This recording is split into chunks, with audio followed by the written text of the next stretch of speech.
ನೋಡಿ, ದರ್ಶನರನ್ನ ಮತ್ತೆ ಕಂಬಿಯಿಂದ ತಳ್ಳಲು ಪೊಲೀಸ್ನವರು ಪ್ಲಾನ್ ಮಾಡ್ಕೊಂಡಿದ್ದಾರಂತೆ. ಹೌದಾ? ನೋಡಿ, ಈಗ ತಾನೇ ಬೇಲ್ನಲ್ಲಿ ಹೊರಗಿದ್ದಾರೆ. ಬೆನ್ನು ನೋವಿತ್ತು ಅವರಿಗೆ. ಆದರೆ ಯಾಕೋ ಒಂದು ವಿಡಿಯೋನ ನೋಡ್ತಾ ಇದ್ರೆ ಮೈಸೂರಿನ ಫಾರ್ಮ್ ಹೌಸ್ನಲ್ಲಿ ಯಾಕೋ ದರ್ಶನ್ಗೆ ಬೆನ್ನು ನೋವಿದ್ದಂತ ಕಾಣಲಿಲ್ಲ. ಚೆನ್ನಾಗಿ ನಡ್ಕೊ ಹೋಗ್ತಾ ಇದ್ರು. ಆದರೂ ಇರಲಿ, ಬೆನ್ನು ನೋವಿದೆ ಅವರಿಗೆ. ಆಪರೇಷನ್ ಮಾಡಿಸೋದಕ್ಕೂ ಕೂಡ ಮುಂದೆ ಪ್ಲಾನ್ ನಡೀತಾ ಇದೆ. ಆದರೆ ಪೊಲೀಸ್ನವರು ಮತ್ತೆ ಜೈಲಿಗೆ ಕಳಿಸೋದಕ್ಕೆ ಪ್ಲಾನ್ ಮಾಡ್ತಿದ್ದಾರಾ? ಇದೊಂಥರ ಅಭಿಮಾನಿಗಳು ಸ್ವಲ್ಪ ಶಾಕ್ ಆಗ್ಬೋದು. ಹಾಗಾದರೆ ಏನಿದು ಎಕ್ಸ್ಕ್ಲೂಸಿವ್ ವರದಿ? ಇಲ್ಲಿದೆ, ನೋಡೋಣ.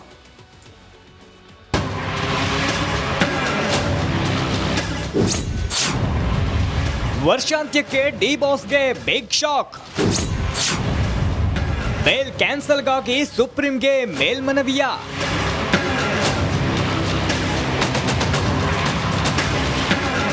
ಪರಪ್ಪನ ಅಗ್ರಹಾರ ಜೈಲಿನಲ್ಲಿ ರಾಜಾತಿಥ್ಯದ ಸೇವೆ ಆಯಿತು. ಬಳ್ಳಾರಿ ಸೆಂಟ್ರಲ್ ಜೈಲಿನಲ್ಲಿ ಅಸಲಿ ಸೆರೆವಾಸ ಅನುಭವವೂ ಆಯಿತು. ಬಿಜಿಎಸ್ ಆಸ್ಪತ್ರೆಯಲ್ಲಿ 48 ದಿನಗಳ ಸರ್ಜರಿ ಡ್ರಾಮಾ ಮುಗಿಸಿದ ನಟ ದರ್ಶನ್ ಈಗ ಫಾರ್ಮ್ ಹೌಸ್ ಪಾಲಾಗಿದ್ದಾನೆ.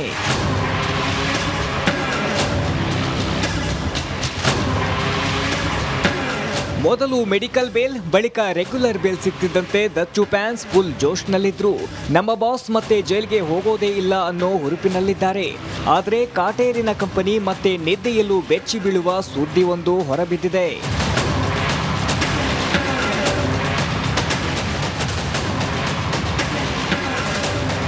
ಹೌದು, ದರ್ಶನ್ಗೆ ವರ್ಷಾಂತ್ಯದಲ್ಲಿ ಶಾಕ್ ನೀಡಲು ರಾಜ್ಯ ಗೃಹ ಇಲಾಖೆ ಮುಂದಾಗಿದೆ. ಹೈಕೋರ್ಟ್ ನೀಡಿರುವ ಜಾಮೀನು ಆದೇಶವನ್ನು ಪ್ರಶ್ನಿಸಿ ಸುಪ್ರೀಂ ಕೋರ್ಟ್ ಮೊರೆ ಹೋಗಲು ಸರ್ಕಾರ ಮುಂದಾಗಿದೆ. ಈಗಾಗಲೇ ರೇಣುಕಾಸ್ವಾಮಿ ಕೊಲೆ ಕೇಸ್ನ ಚಾರ್ಜ್ ಶೀಟ್ ಇಂಗ್ಲಿಷ್ಗೆ ತರ್ಜುಮೆಯಾಗಿದ್ದು, ಮೇಲ್ಮನವಿ ಸಲ್ಲಿಕೆಗೆ ಗೃಹ ಇಲಾಖೆಯ ಅನುಮತಿಯೊಂದೇ ಬಾಕಿ ಇದೆ.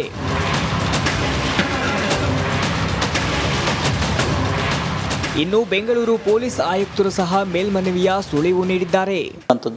ಈ ರೇಣುಕಾಸ್ವಾಮಿ ಗಾತೆ ಕೊಲೆ ಪ್ರಕರಣ ಏನಿತ್ತು ಅದನ್ನು ನಾವು ಸಂಪೂರ್ಣವಾಗಿ ಸಮಗ್ರವಾಗಿ ತನಿಖೆಯನ್ನು ಮಾಡಿ ನಾವು ನ್ಯಾಯಾಲಯಕ್ಕೆ ಈಗಾಗಲೇ ಅಂತಿಮ ವರದಿಯನ್ನು ಅಂದರೆ ಚಾರ್ಜ್ ಶೀಟನ್ನು ಸಲ್ಲಿಸಿದ್ವಿ.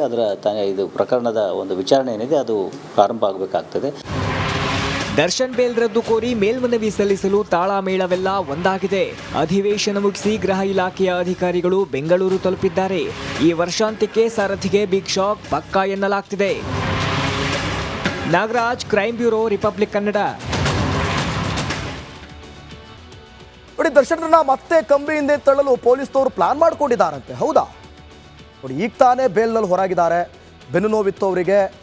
ಆದರೆ ಯಾಕೋ ಒಂದು ವಿಡಿಯೋನ ನೋಡ್ತಾ ಇದ್ರೆ ಮೈಸೂರಿನ ಫಾರ್ಮ್ ಹೌಸ್ನಲ್ಲಿ ಯಾಕೋ ದರ್ಶನ್ಗೆ ಬೆನ್ನು ನೋವಿದ್ದಂತ ಕಾಣಲಿಲ್ಲ. ಚೆನ್ನಾಗಿ ನಡ್ಕೊ ಹೋಗ್ತಾ ಇದ್ರು. ಆದರೂ ಇರಲಿ, ಬೆನ್ನು ನೋವಿದೆ ಅವರಿಗೆ. ಆಪರೇಷನ್ ಮಾಡಿಸೋದಕ್ಕೂ ಕೂಡ ಮುಂದೆ ಪ್ಲಾನ್ ನಡೀತಾ ಇದೆ. ಆದರೆ ಪೊಲೀಸ್ನವರು ಮತ್ತೆ ಜೈಲಿಗೆ ಕಳಿಸೋದಕ್ಕೆ ಪ್ಲಾನ್ ಮಾಡ್ತಿದ್ದಾರಾ? ಇದೊಂಥರ ಅಭಿಮಾನಿಗಳು ಸ್ವಲ್ಪ ಶಾಕ್ ಆಗ್ಬೋದು. ಹಾಗಾದರೆ ಏನಿದು ಎಕ್ಸ್ಕ್ಲೂಸಿವ್ ವರದಿ? ಇಲ್ಲಿದೆ, ನೋಡೋಣ.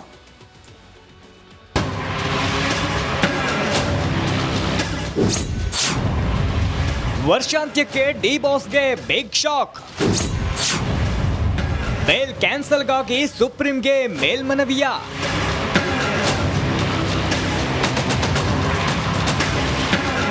ಪರಪ್ಪನ ಅಗ್ರಹಾರ ಜೈಲಿನಲ್ಲಿ ರಾಜಾತಿಥ್ಯದ ಸೇವೆ ಆಯಿತು. ಬಳ್ಳಾರಿ ಸೆಂಟ್ರಲ್ ಜೈಲಿನಲ್ಲಿ ಅಸಲಿ ಸೆರೆವಾಸ ಅನುಭವವೂ ಆಯಿತು.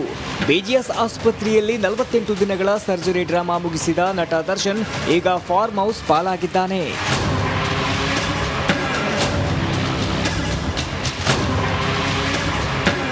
ಮೊದಲು ಮೆಡಿಕಲ್ ಬೇಲ್, ಬಳಿಕ ರೆಗ್ಯುಲರ್ ಬೇಲ್ ಸಿಗ್ತಿದ್ದಂತೆ ದಚ್ಚು ಫ್ಯಾನ್ಸ್ ಫುಲ್ ಜೋಶ್ನಲ್ಲಿದ್ರು. ನಮ್ಮ ಬಾಸ್ ಮತ್ತೆ ಜೈಲ್ಗೆ ಹೋಗೋದೇ ಇಲ್ಲ ಅನ್ನೋ ಹುರುಪಿನಲ್ಲಿದ್ದಾರೆ. ಆದರೆ ಕಾಟೇರಿನ ಕಂಪನಿ ಮತ್ತೆ ನಿದ್ದೆಯಲ್ಲೂ ಬೆಚ್ಚಿ ಬೀಳುವ ಸುದ್ದಿಯೊಂದು ಹೊರಬಿದ್ದಿದೆ.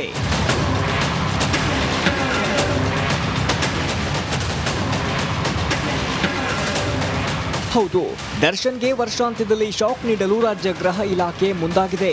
ಹೈಕೋರ್ಟ್ ನೀಡಿರುವ ಜಾಮೀನು ಆದೇಶವನ್ನು ಪ್ರಶ್ನಿಸಿ ಸುಪ್ರೀಂ ಕೋರ್ಟ್ ಮೊರೆ ಹೋಗಲು ಸರ್ಕಾರ ಮುಂದಾಗಿದೆ.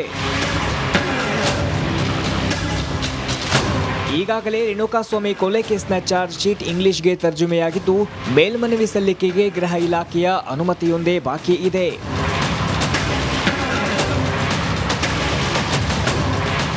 ಇನ್ನು ಬೆಂಗಳೂರು ಪೊಲೀಸ್ ಆಯುಕ್ತರು ಸಹ ಮೇಲ್ಮನವಿಯ ಸುಳಿವು ನೀಡಿದ್ದಾರೆ. ಈ ರೇಣುಕಾಸ್ವಾಮಿ ಗಾತೆ ಕೊಲೆ ಪ್ರಕರಣ ಏನಿತ್ತು ಅದನ್ನು ನಾವು ಸಂಪೂರ್ಣವಾಗಿ ಸಮಗ್ರವಾಗಿ ತನಿಖೆಯನ್ನು ಮಾಡಿ ನಾವು ನ್ಯಾಯಾಲಯಕ್ಕೆ ಈಗಾಗಲೇ ಅಂತಿಮ ವರದಿಯನ್ನು ಅಂದರೆ ಚಾರ್ಜ್ ಶೀಟನ್ನು ಸಲ್ಲಿಸಿದ್ವಿ. ಇದು ಪ್ರಕರಣದ ಒಂದು ವಿಚಾರಣೆ ಏನಿದೆ ಅದು ಪ್ರಾರಂಭ ಆಗಬೇಕಾಗ್ತದೆ. ದರ್ಶನ್ ಬೇಲ್ ರದ್ದು ಕೋರಿ ಮೇಲ್ಮನವಿ ಸಲ್ಲಿಸಲು ತಾಳಮೇಳವೆಲ್ಲ ಒಂದಾಗಿದೆ. ಅಧಿವೇಶನ ಮುಗಿಸಿ ಗೃಹ ಇಲಾಖೆಯ ಅಧಿಕಾರಿಗಳು ಬೆಂಗಳೂರು ತಲುಪಿದ್ದಾರೆ. ಈ ವರ್ಷಾಂತ್ಯಕ್ಕೆ ಸಾರಥಿಗೆ ಬಿಗ್ ಶಾಕ್ ಪಕ್ಕಾ ಎನ್ನಲಾಗ್ತಿದೆ. Nagaraj, crime bureau, republic Kannada. ಸಾಕಷ್ಟು ಪ್ರಶ್ನೆಗಳನ್ನು ಅವ್ರ ಮುಂದೆ ಇಡ್ತಾರೆ, ಜಡ್ಜ್ ಅವರು ಉತ್ತರ ಕೊಡಬೇಕು. ಆಗ ಅವತ್ತು ಈ ಡಿ ಗ್ಯಾಂಗ್ ಎದುರು ಬದುರಾಗುವಂಥ ಸಾಧ್ಯತೆ ಅವತ್ತು ಮಾತ್ರ. ಜನವರಿ 10ರಂದೇ ಡಿ ಗ್ಯಾಂಗ್ ಪರಸ್ಪರ ಮುಖಾಮುಖಿ ಆಗುವಂಥ ಸಾಧ್ಯತೆ ಇದೆ. ಜನವರಿ 10ನೇ ತಾರೀಕು. ಸೊ 7ನೇ ತಾರೀಕು ತನಕ ಈಗಾಗಲೇ ಮೈಸೂರಿನ ಫಾರ್ಮ್ ಹೌಸ್ನಲ್ಲಿದ್ದಾರೆ ನಟ ದರ್ಶನ್. ಅಲ್ಲಿ ರೆಸ್ಟ್ ಮಾಡ್ತಾ ಇದ್ದಾರೆ. ಇನ್ನು ಒಂದಷ್ಟು ಜನ ಬೇಲಾಗಿರೋರು ಕೂಡ ಅವರಿಗೆ ಅವ್ರವ್ರ ಊರಿಗೆ ಹೋಗೋದಕ್ಕೂ ಕೂಡ ಕೋರ್ಟ್ ಅವಕಾಶ ಕೊಟ್ಟಿದೆ. ಇನ್ನು ಮಿಕ್ಕಂಥ 5 ಜನ ಆರೋಪಿಗಳು ಕೂಡ ಒಳಗಡೆ ಇದ್ದಾರೆ. ಅವರೆಲ್ಲರೂ ಕೂಡ ರಿಲೀಸ್ ಆದಮೇಲೆ ಜನವರಿ 10ನೇ ತಾರೀಕು ನೀವೆಲ್ಲೇ ಇದ್ದರೂ ಜಡ್ಜ್ ಮುಂದೆ ನಿಂತಿರಬೇಕು, ಇನ್ಕ್ಲೂಡಿಂಗ್ ದರ್ಶನ್, ಪವಿತ್ರ ಗೌಡ, ಅವರಷ್ಟು ಜನ ಸೇರಿದಂತೆ 17 ಆರೋಪಿಗಳು ಜಡ್ಜ್ ಮುಂದೆ ನಿಂತವ್ರು ಕೇಳುವಂಥ ಪ್ರಶ್ನೆಗಳಿಗೆ ಉತ್ತರವನ್ನು ಕೊಡಬೇಕು. ಬೇಲ್ ಆಗಿರ್ಬೋದು, ಮುಂದೆ ಹೈರಿಂಗ್ ಮುಂದೆ ಹೋಗ್ತಾ ಇರುತ್ತೆ, ಮುಂದೆ ವಿಚಾರಣೆ ನಡೀತಾ ಇರುತ್ತೆ. ಇದಿಲ್ಲಿಗೆ ಮುಗಿಯೋದಿಲ್ಲ. ಎಸ್, ಮುಂದಿನ ಸುದ್ದಿಯತ್ತ ಗಮನ ಹರಿಸ್ತಾ ಹೋಗೋಣ. ಓಕೆ, ಸುಬ್ಬಾಬೇಟ್ ಸುಬ್ಬಿ ಇಬ್ಬರು ಕೂಡ ಎದುರು ಬದ್ರಾಗ್ತಾರಾ? ಇವರಿಬ್ಬರು ಎದುರು ಬದ್ರನ್ನ ವಿಜಯಲಕ್ಷ್ಮಿ ಒಪ್ತಾರ? ಯಾವ ಸನ್ನಿವೇಶದಲ್ಲಿ ಆಗಬಹುದು? ಕೇವಲ ದರ್ಶನ್ ಮತ್ತು ಪವಿತ್ರ ಗೌಡ ಮಾತ್ರ ಅಲ್ಲ, ಇಡೀ ಗ್ಯಾಂಗ್ ಮೀಟ್ ಆಗುವಂಥ ಸಾಧ್ಯತೆ, ಅಂದರೆ ಎದುರು ಬದುರಾಗುವಂಥ ಸಾಧ್ಯತೆ ಇದೆಯಾ? ನೋಡ್ತಾ ಹೋಗೋಣ. ಮೊದಲಿಗೆ ಯಾರ್ಯಾರಿಗೆ ಬೇಲಾಗಿದೆ, ಯಾರ್ಯಾರಿಗೆ ಬೇಲಾಗಿಲ್ಲ, ಅವ್ರು ಯಾವೆಲ್ಲ ಕೇಸ್ನಲ್ಲಿದ್ದಾರೆ ಇವೆಲ್ಲವನ್ನೂ ಕೂಡ ನೋಡ್ತಾ ಹೋಗೋಣ. ರೇಣುಕಾಸ್ವಾಮಿ ಕೊಲೆ ಕೇಸ್ನಲ್ಲಿ ಡಿ ಗ್ಯಾಂಗ್ಗೆ ಈಗಾಗಲೇ ಬೇಲಾಗಿರುವಂಥದ್ದು ಎಲ್ರಿಗೂ ಆಗಿಲ್ಲ. 17 ಜನ ಆರೋಪಿಗಳಲ್ಲಿ 12 ಜನರಿಗೆ ಮಾತ್ರ ಆಗಿರೋ. ಇದರಲ್ಲಿ ಬಹಳ ಪ್ರಮುಖವಾಗಿ ನೀವು ಗಮನಿಸಬೇಕಾದಂಥ ಅಂಶ. ಯಾಕಂತಂದರೆ ಕೆಲವರು ಅಂದ್ಕೊಂಡಿದ್ದಾರೆ ಎಲ್ರಿಗೂ ಬೇಲಾಗ್ಬಿಟ್ಟಿದೆ ಅಂತ. ಎಲ್ರಿಗೂ ಬೇಲಾಗಿಲ್ಲ. ಒಂದಷ್ಟು ಜನ ಆರೋಪಿಗಳು ಒಳಗಡೆ ಇದ್ದಾರೆ, ಅದು ಕೂಡ ಒಂದೇ ಜೈಲಲ್ಲಿಲ್ಲ. ಯಾವ್ಯಾವ ಜೈಲಲ್ಲಿದ್ದಾರೆ ಎಲ್ಲವನ್ನೂ ಕೂಡ ನೋಡ್ತಾ ಹೋಗೋಣ. ಪವಿತ್ರ ಗೌಡ ಸೇರಿ, ದರ್ಶನ್ ಮತ್ತು ಪವಿತ್ರ ಗೌಡ ಸೇರಿ ಒಟ್ಟು 17 ಆರೋಪಿಗಳಿದ್ದಾರೆ.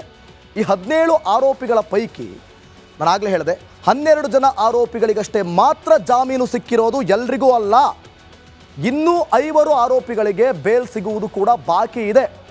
ಅವ್ರಿಗೆ ಬೇಲ್ ಸಿಗ್ಬೋದಾ ಅಥವಾ ಅವರೇನಾದರೂ ಸಂಕಷ್ಟಕ್ಕೆ ಒಳಗಾಗ್ತಾರಾ? ನೋಡ್ತಾ ಹೋಗೋಣ. ಮೈಸೂರಿನ ಜೈಲಿನಲ್ಲಿದ್ದಾರೆ 3ನೇ ಆರೋಪಿ ಪವನ್.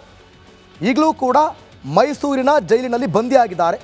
ಪವನ್ ಯಾರು ಅಂತ ನಿಮಗೆ ಗೊತ್ತಿರ್ಬೋದು, A3 ಆರೋಪಿ. ಈತ ಮೆಸೇಜ್ ಮಾಡಿದ್ದು ಪವಿತ್ರ ಗೌಡ ಹೆಸರಲ್ಲಿ, ನಿಮಗೆಲ್ರಿಗೂ ಕೂಡ ನೆನಪಿರ್ಬೋದು. ಈತ ಇನ್ನೂ ಕೂಡ ಜೈಲಿನಲ್ಲಿರೋದು ಕನ್ಫರ್ಮ್. ಈತನಿಗಿನ್ನೂ ಬೇಲ್ ಆಗಿಲ್ಲ. ಪವಿತ್ರ ಗೌಡ ಜೊತೆಗೆ ಸಂಪರ್ಕದಲ್ಲಿದ್ದ ಆರೋಪಿಯೇ ಪವನ್. ಪವಿತ್ರ ಗೌಡರಿಗೆ ಏನೇನು ಬೇಕು ಏನೇನು ಬೇಡ, ಜೊತೆಗೆ ಆಕೆ ಹೆಸರಲ್ಲಿ ಮೆಸೇಜ್ ಮಾಡ್ತಾ ಇದ್ದಿದ್ದು ರೇಣುಕಾಸ್ವಾಮಿಗೆ ಈತನೇ. ಇದು ಚಾರ್ಜ್ ಶೀಟಲ್ಲಿ ಉಲ್ಲೇಖ ಆಗಿರುವಂಥದ್ದು. ಇನ್ನು 4ನೇ ಆರೋಪಿ ರಾಘವೇಂದ್ರಗೂ ಕೂಡ ಜಾಮೀನು ಸಿಕ್ಕಿಲ್ಲ. ರಾಘವೇಂದ್ರ ಯಾರು? ಈತ ಚಿತ್ರದುರ್ಗದ ದರ್ಶನ್ ಅಭಿಮಾನಿ ಸಂಘದ ಅಧ್ಯಕ್ಷ ರಾಘವೇಂದ್ರ. ಈತ ಈ ಪ್ರಕರಣದಲ್ಲಿ ಹೇಗೆ ಭಾಗಿಯಾಗಿದ್ದ?